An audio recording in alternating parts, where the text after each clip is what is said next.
We all make choices. In fact, choices are a defining feature of being human. We sometimes mistakenly believe that our choices are all regarding tangible things. Coffee or tea, red or black car, Ford or Chevy, this TV program or that one, or DVR one and watch it later. Choices can also be extended to what we do or how we treat others. Give charity or not, and if so, how much? Dig out a 5 to give to the guy with the sign at the stoplight.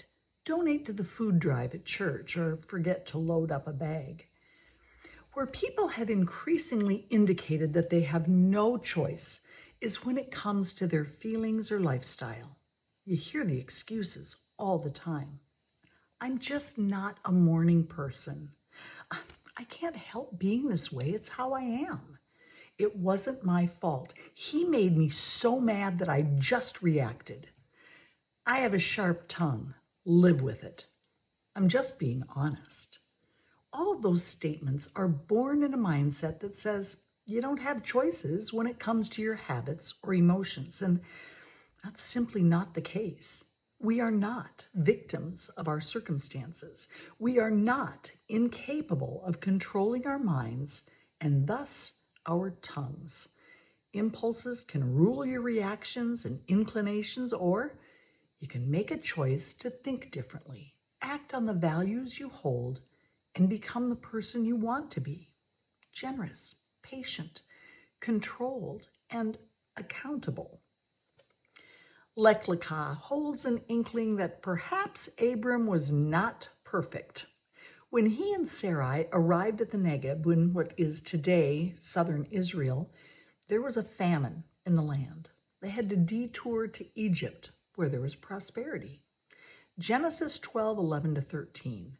As Abram was about to enter Egypt, he said to his wife Sarai, I know what a beautiful woman you are. If the Egyptians see you and think she is my wife, they will kill me and let you live.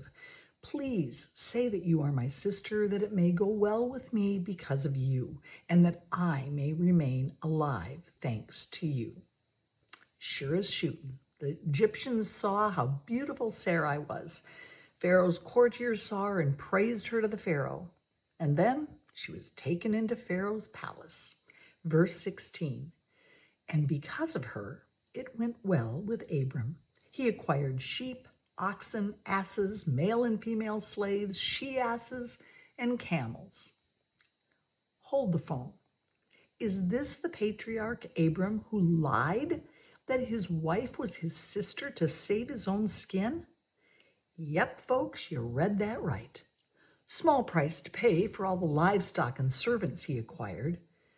Abram actually lowered himself to the moral level of a pimp.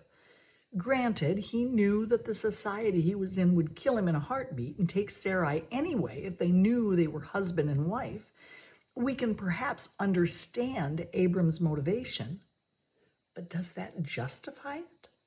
It was God who saved Sarai from becoming one more member of Pharaoh's harem and all that implies. He afflicted Pharaoh and his entire household with mighty plagues. Pharaoh must have figured it out, or perhaps Sarai explained to him why things were suddenly in chaos in the palace, for he went personally to Abram and said, What is this you have done to me? Why did you not tell me that she was your wife? Why did you say she is my sister so that I took her as my wife? Now here is your wife. Take her and be gone. Verses 18 and 19. Then Pharaoh sent Abram and his entire entourage away with all the gifts he'd been given, ordered them out of Egypt. Does the story sound familiar?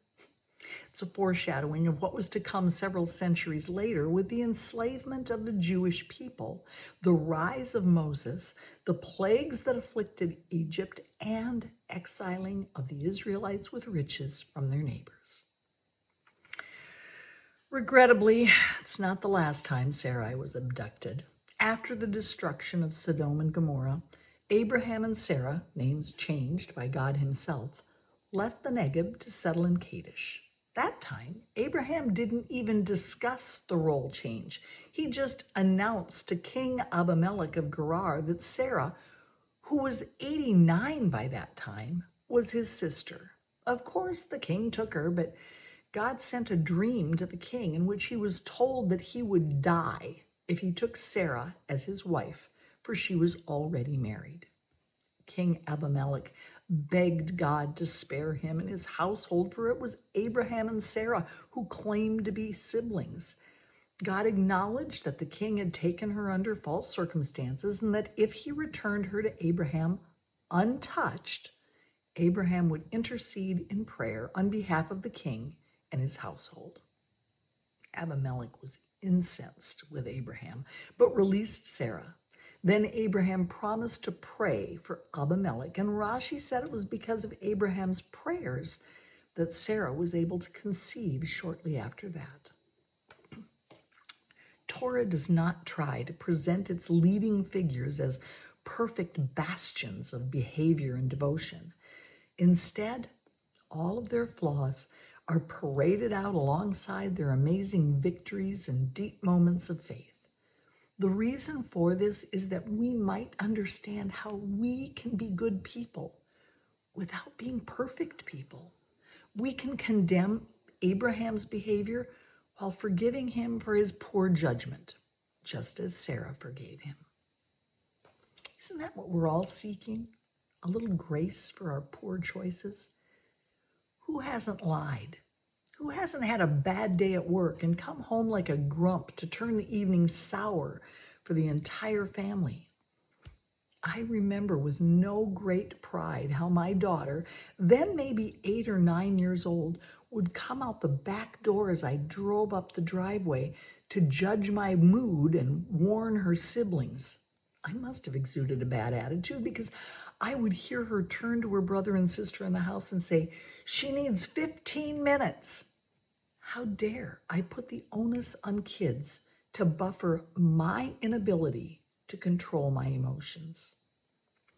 Living with free will means we are fully capable of recognizing that even when we aren't feeling it, we can control our tempers, our emotions, and our reactions to those who had nothing to do with our bad mood. At each of the doorways in our house, there is a mezuzah, a small box nailed to the door frame in accordance with Deuteronomy 6:9 that we, quote, inscribe these instructions on the doorposts of your house and on your gates.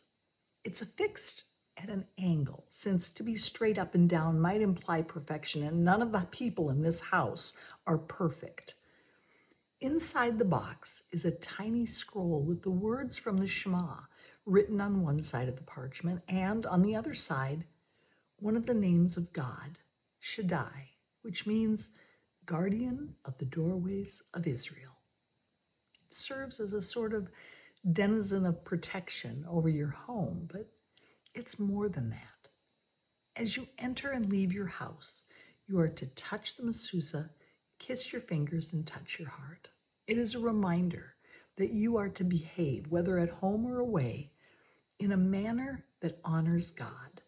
It's a reminder that God has given us free will and choices to make, not only in what we do, but how we think and feel.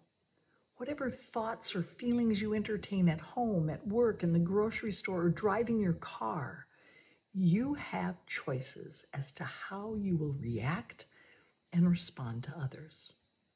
The story of Abraham's lies about who Sarah was tells us exactly how human nature works.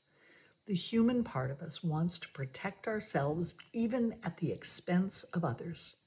It invites us to make excuses for our behavior rather than allowing the divine within us to guard and guide our animal to respond to the world in a godly way. We aren't looking to extinguish the animal, just to direct its actions appropriately. May you take hold of yourself, exhibit the control that God has planted in you to be an example for Him. And remember, if you mess up, you only have to ask for His forgiveness, and perhaps those around you, so that you can move on.